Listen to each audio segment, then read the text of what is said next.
Hello, Patreon friends. This month for our monthly masterclass, we are going to make noodle geodes. So noodle geodes are the name that I came up with and gave to a technique that I know I didn't invent, but it's something that I figured out on my own time, if that makes sense. Other people have figured this out. I also figured it out, and I didn't know what to call it. So I call them noodle geodes because they're layers of color that are solid throughout, and you slice them like you would a geode, but they're a long tube. They also kind of look like sushi rolls. So this was the tutorial that won this month, and so that's what we're going to cover. You can make them any thickness you want.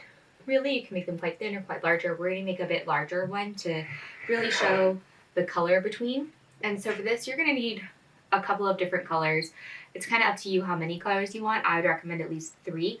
I've got 2 shades of pink here, and I'll actually probably grab a shade of magenta, a pale kind of lilac color, and a dark purple. Let me grab a bit of I'll add some of this pink, like magenta violet in as well. And so this is the roving that we're going to need. You're going to need some kind of felting surface. I use a brush mat for most things, so that's what I'm going to use. And then I would recommend an 8 needle tool and a 3 needle tool. I think you can get away with just those 2. I have some other tools that have 3 or 4 needles and a single needle tool that I might use, but I feel like just these will get us through most of what we need to do. And sharp scissors. The last thing that you're going to need is sharp scissors, because once you've felted this whole thing, we'll cut it together, and you want some really good sharp fabric scissors to do that so you get a clean cut. And I think that covers everything that we will need, and so I need to move my camera so we can get our tutorial started. Where's my button? All right, so let's get started. The first thing that we want to do is pull off a length of roving from any of the colors that we want to be inside. Let's do about this long. So this is 6 inches. This is probably 8 or 10 inches, give or take. And I like to lightly roll it between my palms to start gently felting it.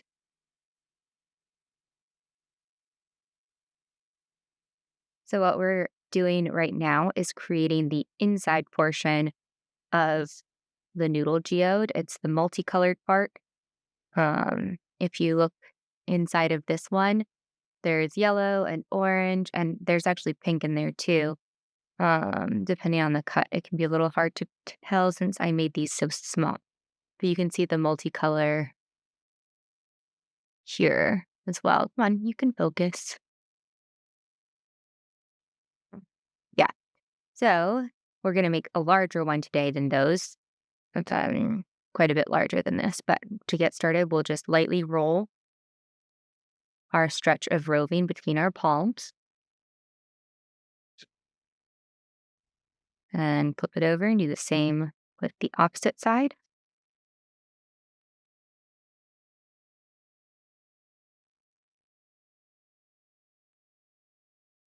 Yep.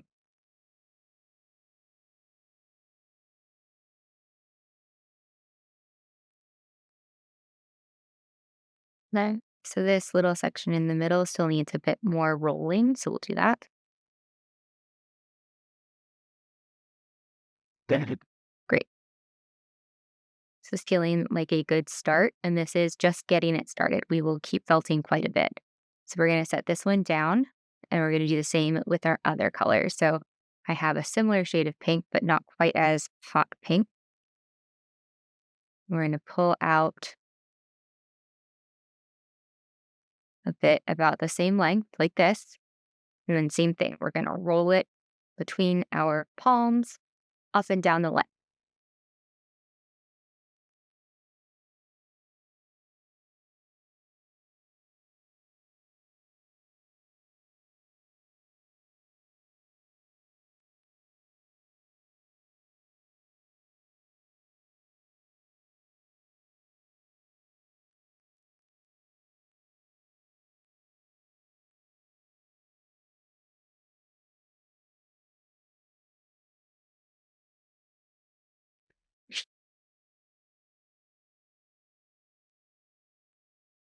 Okay, so now we have this, and we're going to add it to our little pile here. And so we've got 2 that are starting out the center of our noodle geode, and they're about the same length. This is a different kind of roving, so it hasn't been kind of combed into this pre-spun form. It's a Corriedale that's a bit shorter and staple, and so it does not pull out in quite the same way. So we're gonna have to reconfigure it a little bit to get that long, thin pencil shape that we like. And this is all gonna get felted ultimately. Let's see. Don't need quite so much.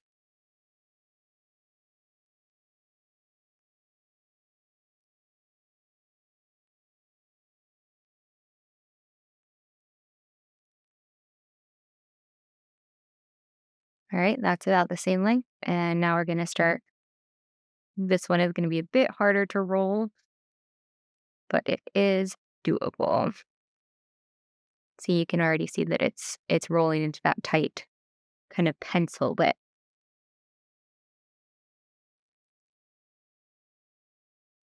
Have to overlap those two to make sure that they bind together. There we go. Keep overlapping. And I've made this one a bit chunkier, and I am pleased with that because I want some color variation.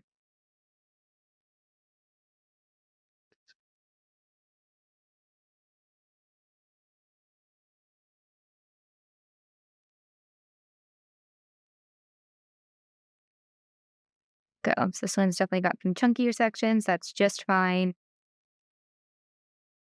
All right. So now we're going to lay all these out. This one is a bit longer, and that is okay. We can just pull off the too long end, just like that. There we go. They're the same length now. So we're going to start felting these 3 pieces together. And I'm going to use probably my 8 needle for this.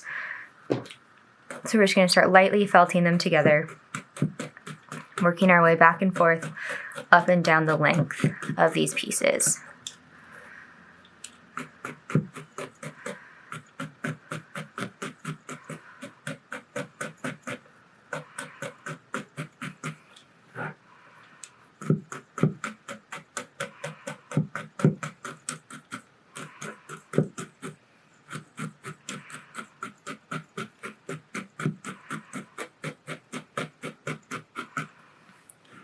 Flip it over. And you want to go back and forth different directions just to make sure that you are binding them up together. And currently this is going to be a bit flat, and we will want it to be round, but we'll do the rounding out of it next. Right now we're just trying to get these to adhere to each other a little bit.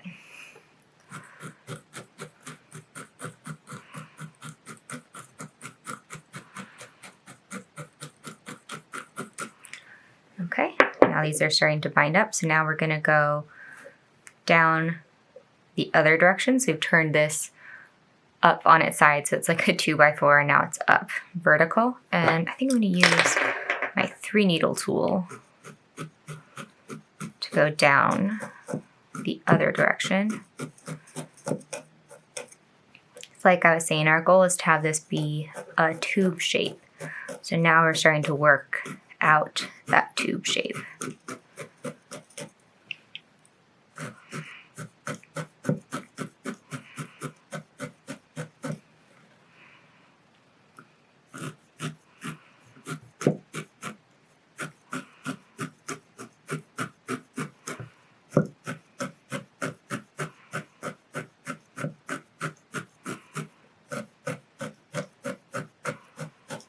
Continue to work down the length of your piece of felt.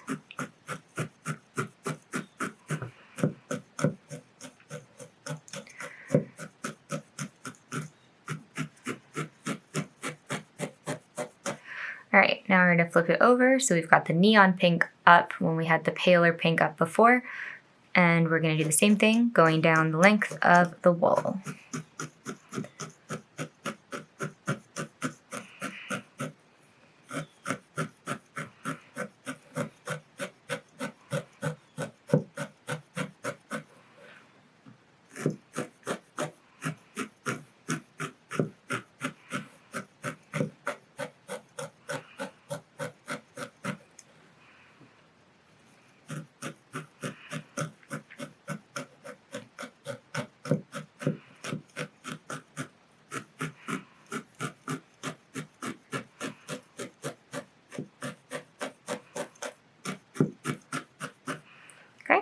So now we've got a rounder piece, and you may have already been able to guess what we are going to do next. We are going to roll it.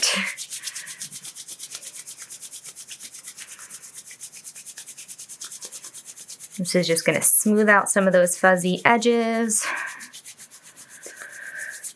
Whee! All right, not too bad. Look for any kind of looser sections, felt them up a little bit. And now we're going to come in with our last two colors. So we have this darker purple and this more violet magenta color. I'm going to pull out a decent bit of this violet and magenta color. Okay. And now I'm going to start to felt this without this. We'll put this down for now. Got my 8 needle tool.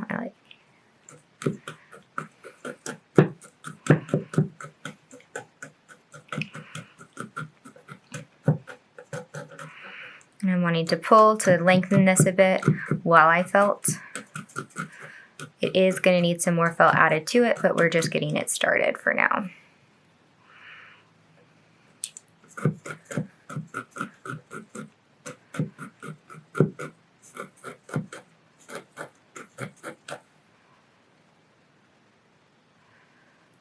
You know, when your material comes off a sheep, there are always going to be some little rogue bits of stuff in there, and that's just fine. It comes with the territory. So this is going to need a bit more length.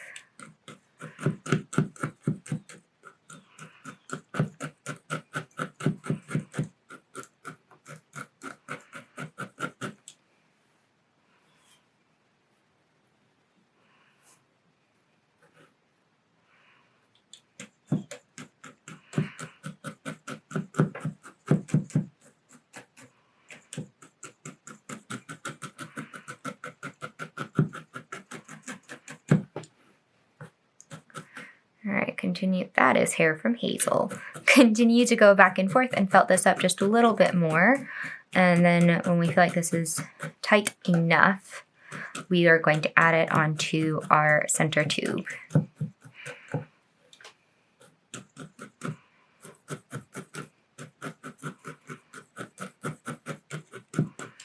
Okay, this is feeling felted enough. Grab this guy. Let's stretch this out just a little bit. Great. So now we're going to start felting the darker piece onto this center tube. So we're just going to wrap it around like this and start felting it through. I'm starting with just one side first. We'll wrap this bottom edge over the top after we felted one side down.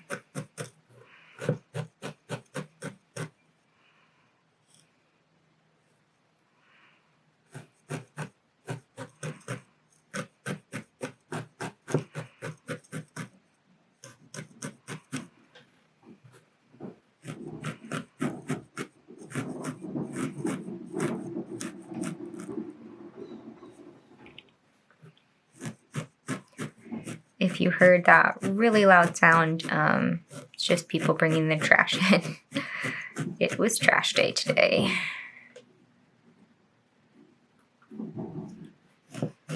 Alright, and I'm okay if this doesn't touch 100% all the way around because this isn't the final layer.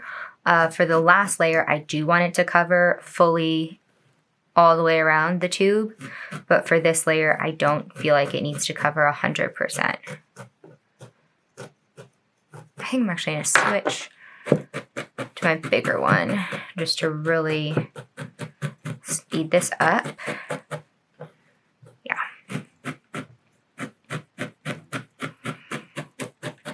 Great. So let's wrap some more of this around.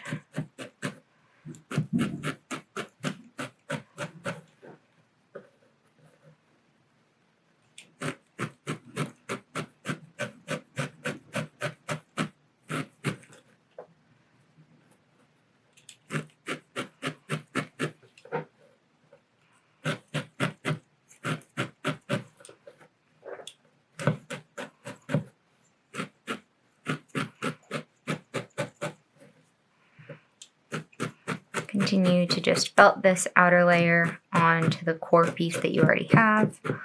And once we've gotten this lightly felted, or not lightly felted, reasonably felted, we will be rolling it between our hands again.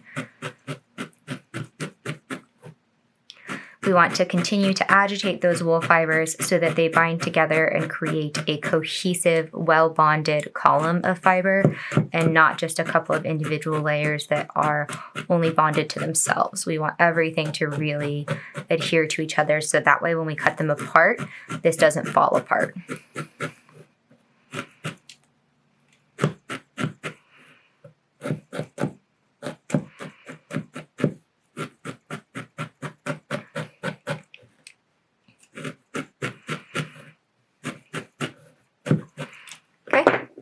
Now we're going to roll it again.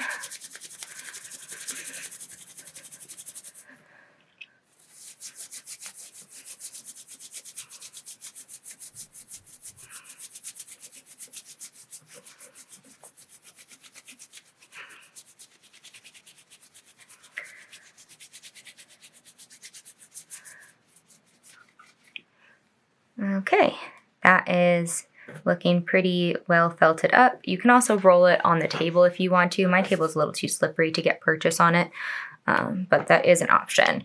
Now we will add our final layer.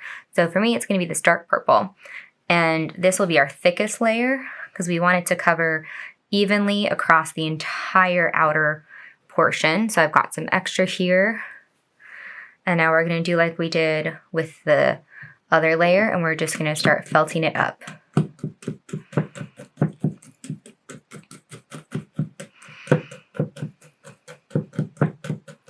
This is also a situation where if you have some pre-felts, you can cut pre-felts and use it for the outer layer.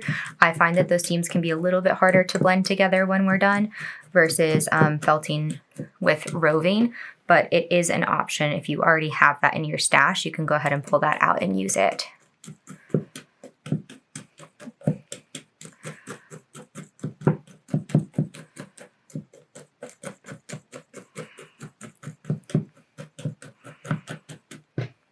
Add a little bit more to this area. Because like we said, we want this to be our thickest layer because for me, I like to have that clear outer layer of a single solid color. I also particularly like that color to be a dark color.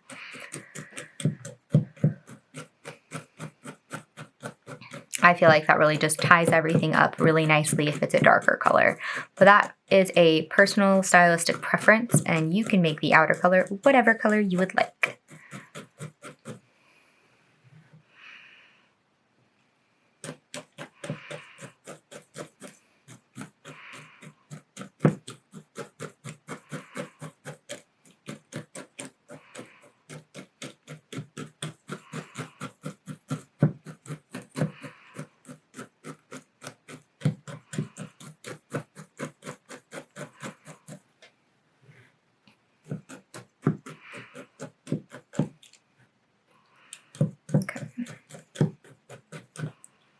Go ahead and add some more through here as well, because I can tell it will need it.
I definitely feel like felting up the outer layer takes the longest out of all of the steps because it is just the most amount of roving that we're working with at one time, and we do need it to be fairly well felted before we wrap it on. That gives it a much smoother look. It makes the felting process in the end much easier as well, but it definitely takes some time. All right, so it is getting there. I can still feel that there are some areas that are a bit thinner. And so for me, I look at them through the light, and if there are areas that are really thin like that, I'll add some more. And if you did not already know this, I do my... Sorry, I don't know if you just heard the very protracted grumble behind me, but I think I'm interrupting Hazel's nap and she's protesting. If you did not already know this, I do my best to leave these videos as unedited as possible so that you can felt along in real time and get a sense for how long these techniques take. You know, I edit out some things where, like, there have definitely been instances where I've dropped things. I don't think that you need to watch me drop things, or, you know, I realize I forgot something and have to get it. Things like that I don't leave in, but as far as the actual active working time, unless the footage is bad or blurry or something like that, I try to leave in as much as possible so that ideally you could grab your supplies and felt along with me in real time. Or if that isn't what you're able to do at that time, you'll get a sense of how long each of these techniques takes. I know that fibers are a fairly slow medium to work with, and that social media is prioritizing short, snappy videos so it can look like everything comes together really quickly. And I hope that through these slow, long-form videos, you can get a sense of how long these things take and the time and the materials required to make these techniques happen. All right, so this is felted. I'm going to flip it so the fuzzier side is up. And I'm going to place our little center tube right here. We're going to start at one end. We're going to wrap and start felting the outer layer on. So I'm going to do this side the whole way down first, roll it farther, and then felt it again, and keep going like that.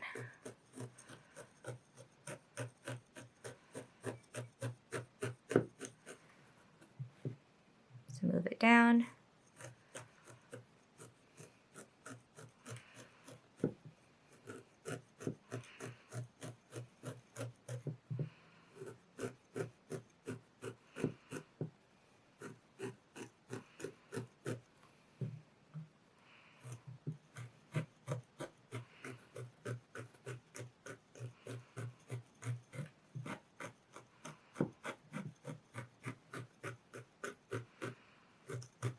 All right, roll it a little farther.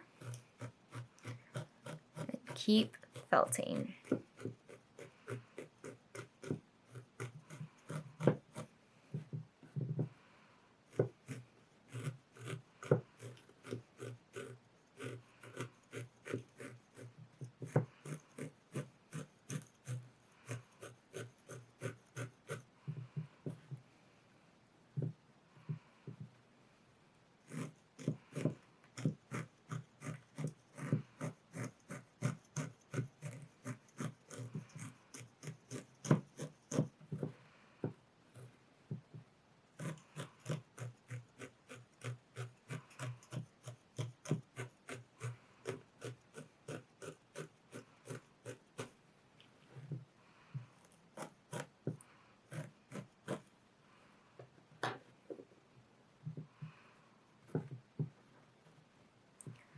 I'm going to switch to my 8 needle.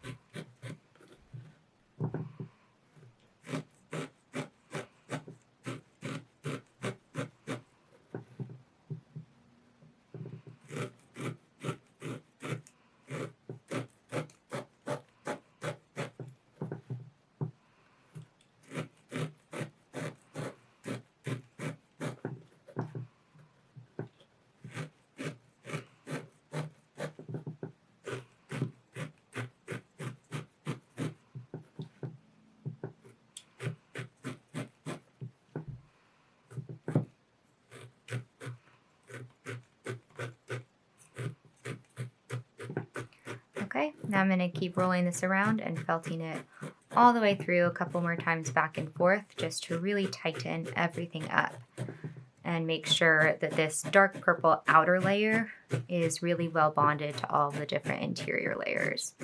So like I said, when we cut it open, we want to make sure that everything is sticking together. We don't want to cut it open and then have it falling apart in layers like an onion.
Okay, and now for the last time, we're gonna roll it again to smooth out those fuzzy outer edges.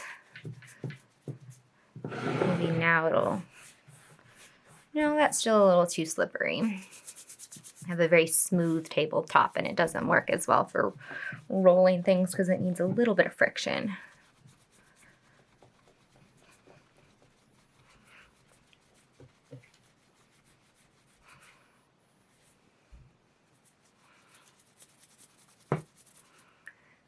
Okay, you can kind of feel throughout it if you can squeeze it and see if it feels tight or not.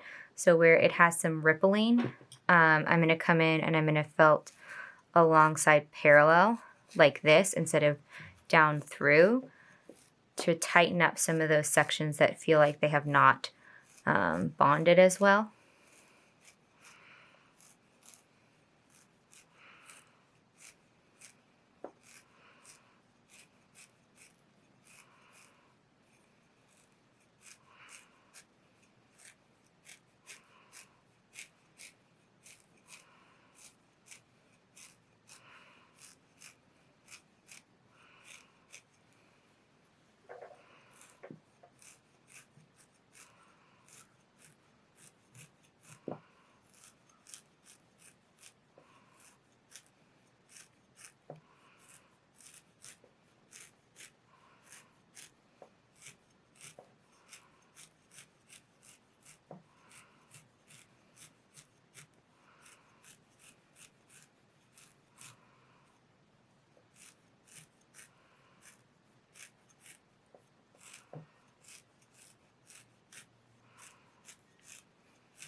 Okay, that's feeling a bit better. Let me give it another roll and see.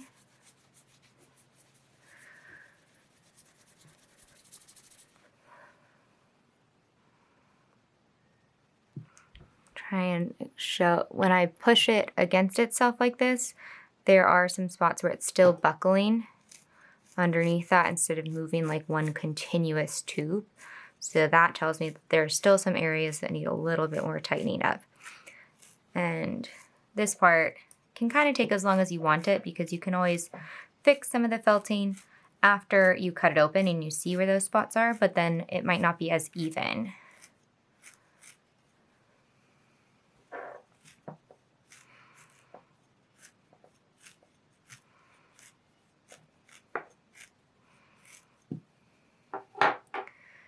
Yeah, you can see that this is bending more like one cohesive unit, whereas before the best way that I can describe it is that it felt like all the different layers were moving independently versus moving all together. And you can kind of keep rolling it as long as you want to. It's only going to felt tighter and tighter, but at a certain point you just have to say, okay, it's time to cut it open. And I think That time is going to be in just 1 second here. I need to go get my scissors. All right, I have procured scissors. Let's take a look inside of our little noodle guy.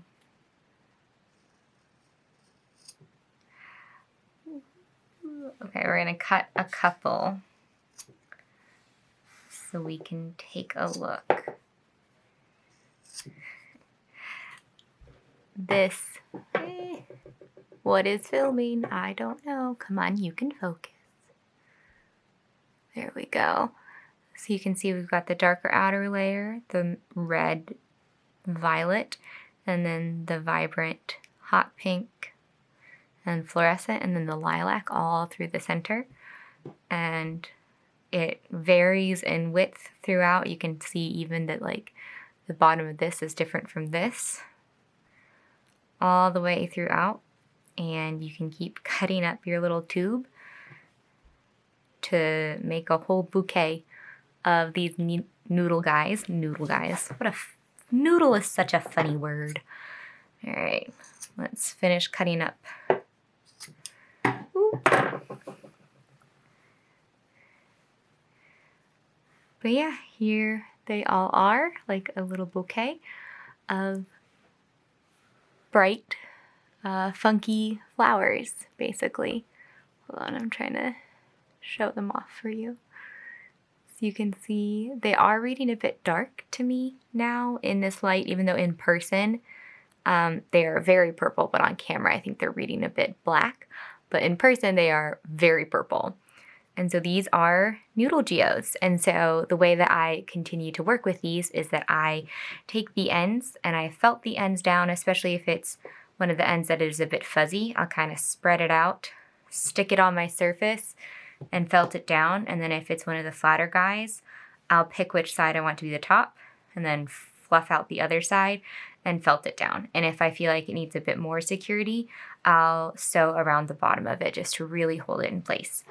And so that covers this month's tutorial of how to make Noodle Geodes. I hope that you enjoyed this, and I can't wait to see what you all pick to make next month. All right, I'll see you later.